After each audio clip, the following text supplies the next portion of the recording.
Chapter 3. Man as a microcosm, comprised of all the dimensions of nature. We human beings were made in God's image, that is, as microcosm by being made up of all the dimensions of nature, from ether or the pure consciousness of the self, from the element of air or the mental body and thoughts, from the element of fire which gives us intention and strong willpower, from the element of water which gives us emotions and imagination, and from the element of earth or the physical body. For this reason, we can exist on the earth, to feel, water, to have our own will, fire, and to think, air. The dimensions of the whole of nature that are focused in our being enable this for us.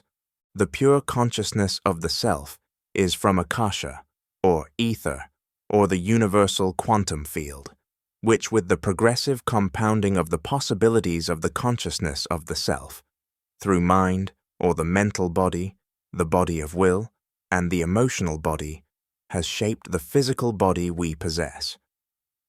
This is how we have the physical body, the feelings, the will, and the mind. This is the way in which we have come to forget the consciousness of our soul. Man's being is the tetragrammaton. The universe creates and becomes aware of itself in all its dimensions through the man's being. All other beings exist in a limited way. They don't have all the dimensions in them, but are restricted to one dimension alone and to a certain manner of perception. On the level of the element of air, there are all the potential possibilities of existence, which are timelessly compressed in ether or the quantum field. They are expressed as pure ideas or possibilities, and they are expressed in us in the form of thoughts as well. All objects exist there in the form of ideas. In the element of fire, ideas are formed into energy, and they are recognized as energy. This is expressed in us as an intention or will to realize some idea, so that it does not remain purely abstract. All the objects in the element of fire already exist in the form of pure energy, intention, or the will to realize a certain idea. In the element of water, an idea united with the will and intention starts to take shape in the world of imagination on astral, which is associated with our emotional body. All objects exist there in astral form, where we can visualize them with the tiniest details. When all these previous elements are added together, an object that previously existed as an idea, energy, and astral form materializes on the element of earth as a concrete physical object, a thing or an event. Only then can we take it in our hands and touch it, like a smartphone, for instance. All these elements exist and have a combined impact on us. Once we are aware of this, when we see a certain object, we also automatically get the idea and thought that identifies it. When we took it in our hands for the first time, we thought, "This is my smartphone." We don't repeat that later, but we take it for granted. We do each and every time we see an object for the first time. We identify it with our thoughts, we design it, and we name it. It already exists in the world of ideas as well as on the physical plane. It is one and the same object, but only because the nature of reality exists in multiple dimensions does it split and emit itself through those dimensions. In the element of air, the smartphone is in our minds in the form of a thought while we are holding it as a physical object in our hands. That is an identical phenomenon that only the differences in dimensions split into an outer object and an inner thought. It is a thought in us, and externally, it is a physical object. The thought in us is as real as the external objects. Only different dimensions split them and make them appear different. In order to realize our ideas, we should become aware and harmonize all the processes they go through, from the origin in thoughts to materialization. Since man is a tetragrammaton, and because all the dimensions are compressed in him, Only in a man can all the consciousness that unites this entire process of creation and materialization take place. At the same time, and for the same reason, only a man can experience the illusion that those processes are detached. Our capacity for attracting and realizing things lies in this process of performing things from the idea to the material realization of that idea. Every idea can be realized and materialized in the element of earth only if we put all four principles together and put them to practice by following the obvious steps, sticking to the idea persistently and treating it like a goal, air, passionately pursuing it, fire, and seeing it as already finalized in our mind's eye, water. Performing in the element of earth represents all the physical labor it takes to accept the realization of an idea we had previously created in the higher dimensions. The designed will undoubtedly reach us, provided we showed dedication on a higher plane, but the physical part of the job can only be done by us if we are to receive it when it comes. One should act on every plane in accordance with the characteristics of that specific plane. Likewise, on the physical plane, we must be in tune with the corresponding vibration of the physical plane, and that is the physical labor.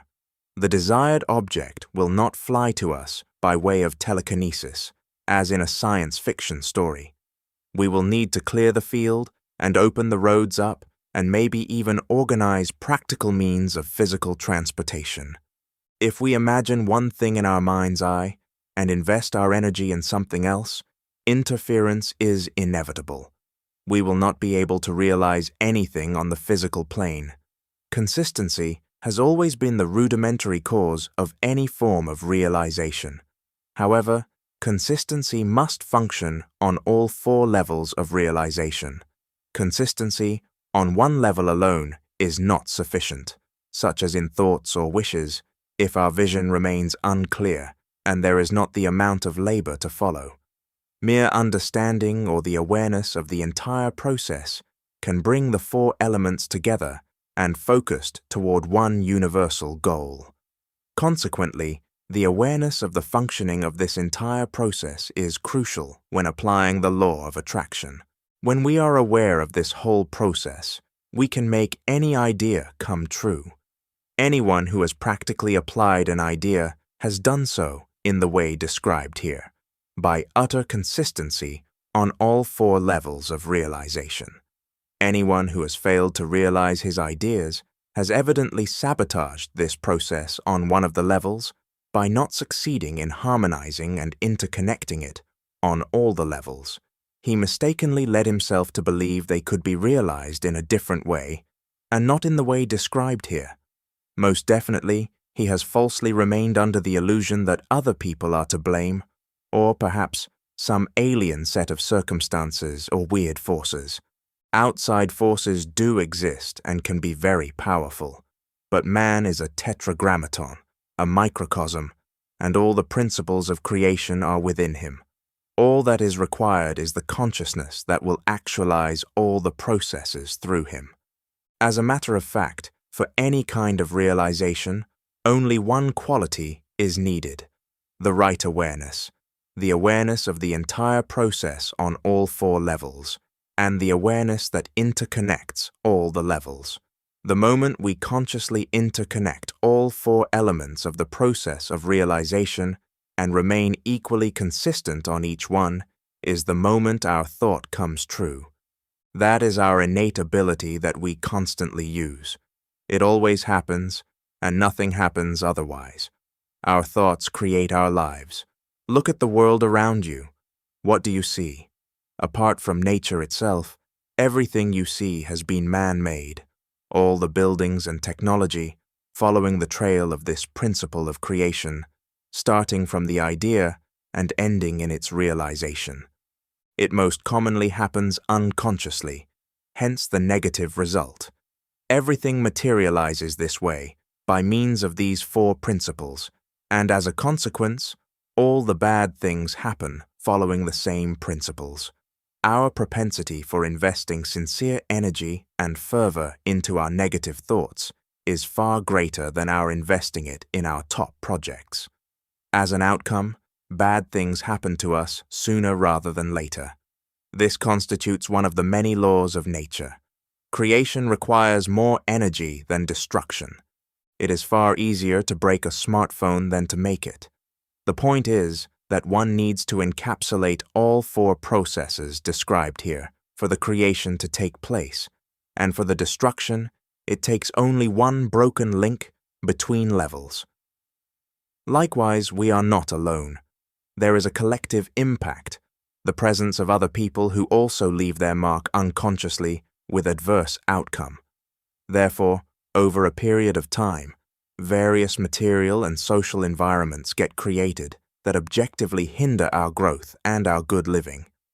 All it takes is for us to grasp our intentions and mental patterns on the most refined level in its original condition, with all our convictions, and through our paradigms with which we access reality, for it is those that shape our physical reality. Our original idea will shape the remainder on the lower levels, our will and imagination, as well as our physical reality. For this obvious reason, we ought not complain about our inferior accomplishments and the given physical reality, but should rather divert our attention to the primary impulse that sets everything in motion. It is relatively pointless to try to upgrade our emotions, imagination, or expression of will and energy. A wiser option would be to retrace our footsteps back to the beginning of the initial impulse, from the awareness of the mental mindset that instigates all the processes, and make a conscious effort to harmonize ourselves with it. One should always start from the beginning, from the very source, and preferably avoid dealing with consequences and symptoms. On the highest level of creation, in God's consciousness, there was quite an outstanding paradigm and the intention to manifest all the possibilities. Naturally, the purity of ideas was dispersed on the declining path to the lower levels and became pretty distorted by the time it reached man. Divine consciousness modified the entire cosmos and all the existence through its individual monads or souls. In our memories prior to birth, in the hypnotic regression, we receive information that our souls created all forms of life, plant and animal species before they were incarnated in this body. At that point, they were rehearsing creativity. They had the assistance of the divine consciousness, which enables everything, for they too have their origin in the divine consciousness. Additionally, from the hypnotic regression, we receive reports of our soul being the chief designer of the current life and body we live in. It is only a fragment of the truth. Actually, we as souls participated in the creation of the universe itself, the earth, nature, and all of the body's environment and set of circumstances. It makes no sense to believe that we created this body and not all the living conditions for it, especially being aware of the fact that it resides in the holographic universe, where absolutely nothing is separated from the wholeness of nature. The earth we walk on, the water we drink, and the air we breathe, all of these things we have created by ourselves, for ourselves, naturally not with this little lost ego of ours we are now, identified with the body, but as souls, and as the structural parts of the divine consciousness that enables everything. When you come to understand this seriously, the law of attraction will be much clearer and easier to understand.